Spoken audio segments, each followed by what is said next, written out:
Thank you. Good luck on your quest. Oh, my God.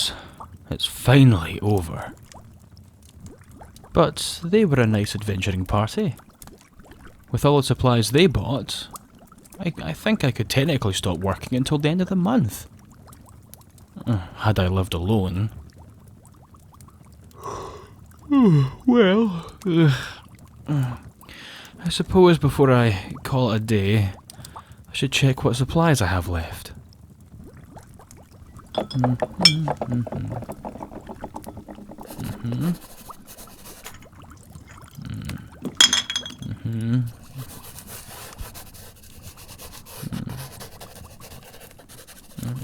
Okay, right. Well, it seems I've sold just under half of my stocks. I'll probably have to meet up with the herbalist next week and take a few days to remake all the potions. But, definitely worth it. The recent war and the subsequent shortage of potions has made the prices skyrocket. Not to mention that my strain of potions are particularly potent, so at least I know that any adventurer using them will come back in one piece.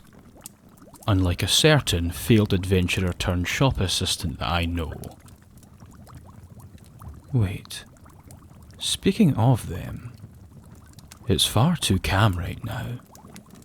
Where are they? And there they are. Deep breaths. Don't kill them while they're still recovering. Don't kill them while they're still recovering. Hey! Didn't I tell you to stop touching those items about 10 times today alone? Just shush. You can apologise later. Now step back and let me see what you broke. Bumbling idiot, honestly. Oh, thank the gods it was empty. And I suppose I have been meaning to get some new jars. You're lucky that this one was empty and not filled with something expensive. Because I'm this close to turning you over for the bounty on your head to make up for your numerous cock-ups. Really, for somebody who wields a sword for a living, you're not very good with your hands, or keeping something in them. And that explains a lot about why I'm patching you up, actually. You just cannot do what you're told, can you? And wait, what are you doing? Don't get your fingers away from the shards, you idiot! Do you want to hurt yourself again? Listen, yes, I know I told you to clean up after yourself when you do things like that, and I'm not telling you to leave this mess as it is, but please, please, put some bloody gloves on first. I am fed up with fixing cuts and bruises that can be avoided, especially when you're the one getting them. You haven't even fully recovered yet from the accident that brought you here in the first place, so I'd appreciate it if you could wait until then to get injured again. The box next to you should have a pair of gloves in there. Put them on.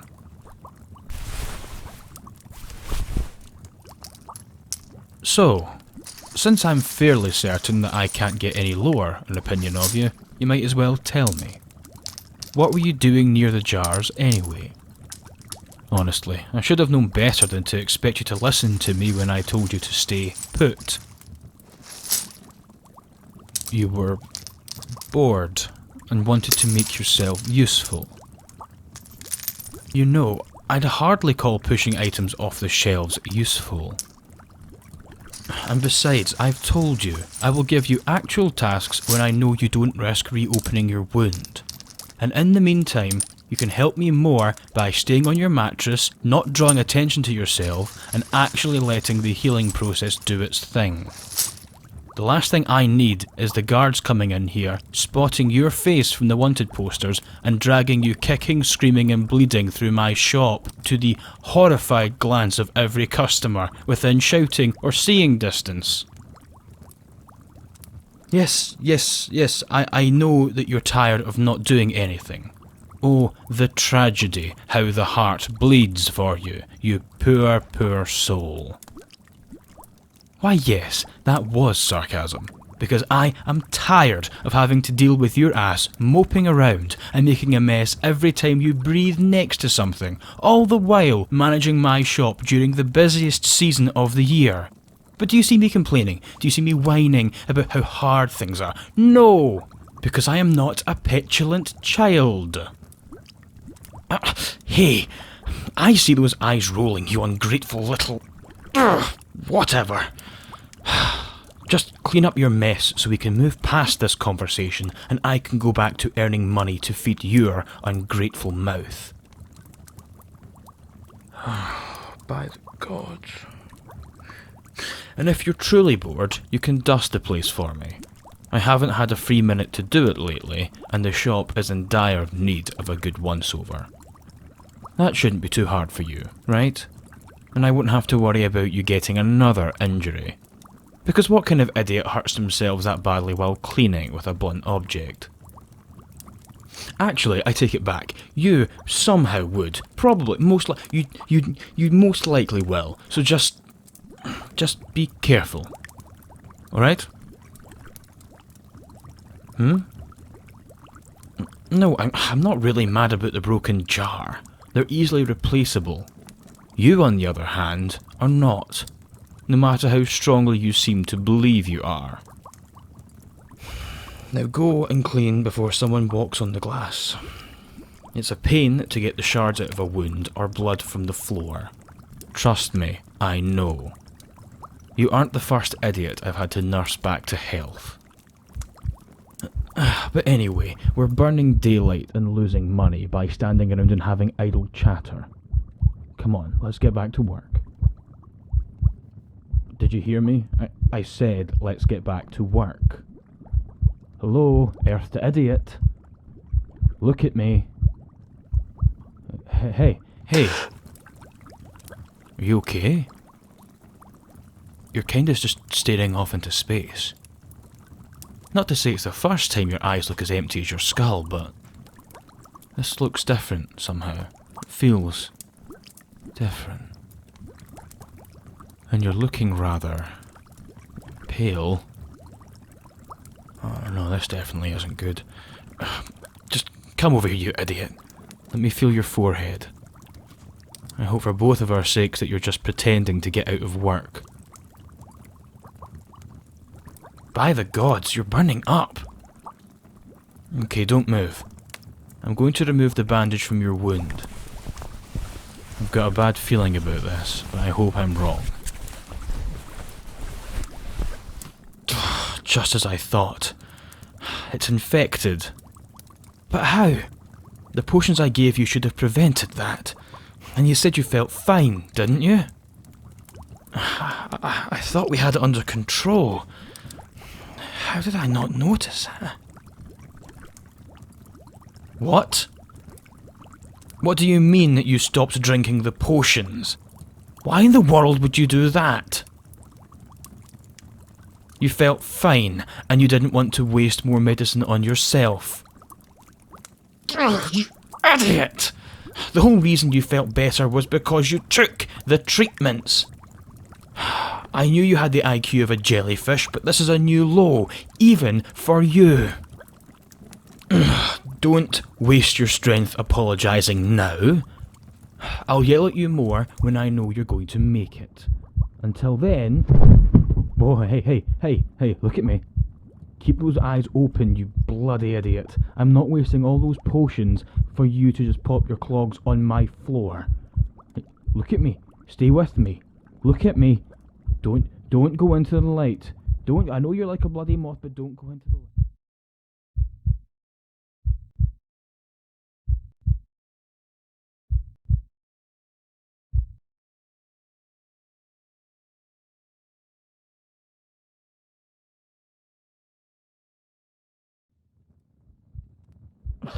Stupid.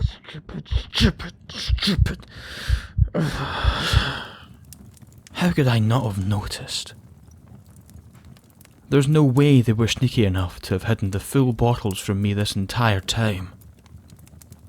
Did I want to believe them so bad that I didn't check on them enough, or... I can't believe this. Their forehead is burning. I'd better fill a cloth with cold water again, at least until the medicine kicks in. They're stable now, but... oh man, they're gonna have one hell of a headache when they wake up. I really don't understand you. Why in the world would you do that? Did you actually think I was wasting resources on you? And you clearly didn't feel any better, but you didn't tell me. For my sake, of all things. And look where that got us. You laying on the very bed that you were so eager to leave, with a fever higher than hellfire. And me, absolutely terrified that you're not going to make it. I mean, I have faith in my abilities, but I can only do so much before leaving the rest to the gods. It feels so strange, talking to you now without seeing that blood-boiling smirk looking back at me. But I suppose it does give me the chance to get a few things off my chest, since you can't really hear me. Or, if you did, I could just say you were delirious. But, yeah, I get... why is it so hard? I guess I'm just... I know I'm distant. And I'm not the most enjoyable person to be around. Especially for you. I still don't know why you keep coming back to me when I treat you like this. But, I don't hate you. Having you around, it's been nice. I'm just, I'm afraid. I'm afraid that one day you'll end up in a situation that I won't be able to save you from, despite all my efforts. And maybe that day will come in a year, or a month, or maybe it's today.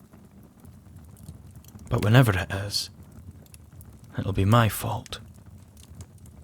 In my attempts to save you, I've made you think you're invincible. You take risks, stupid risks, because you trust me.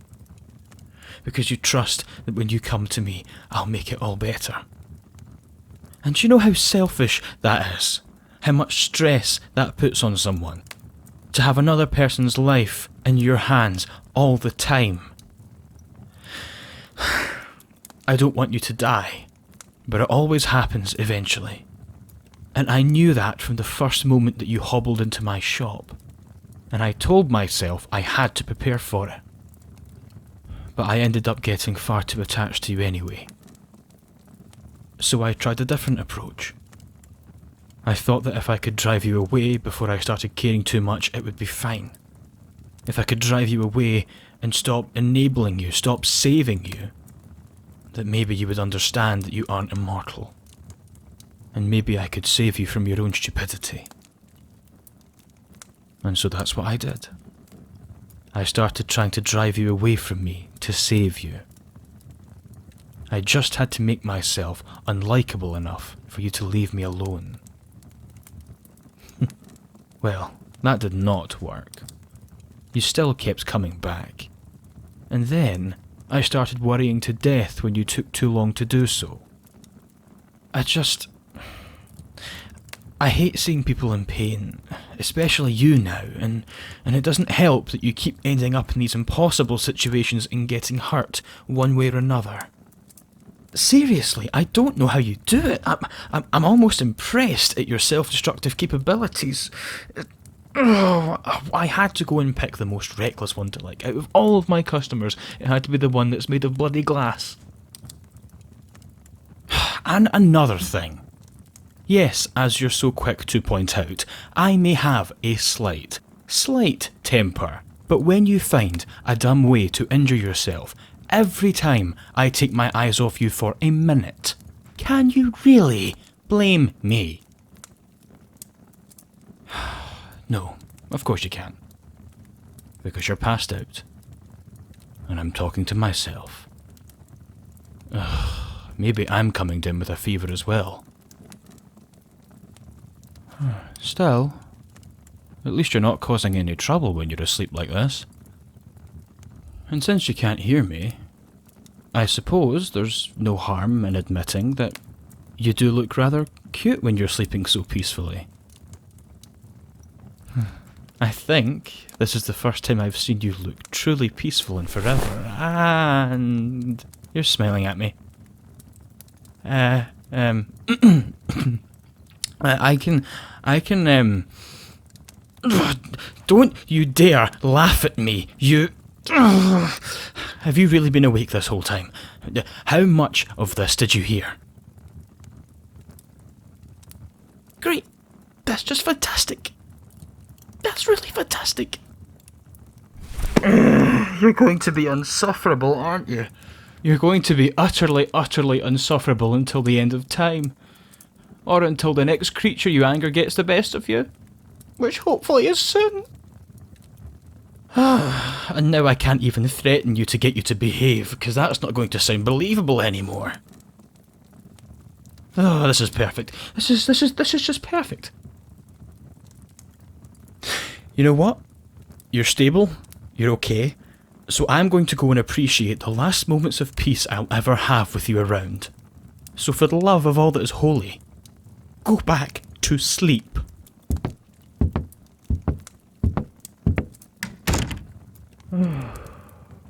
Why did they have to hear me say all of that out loud?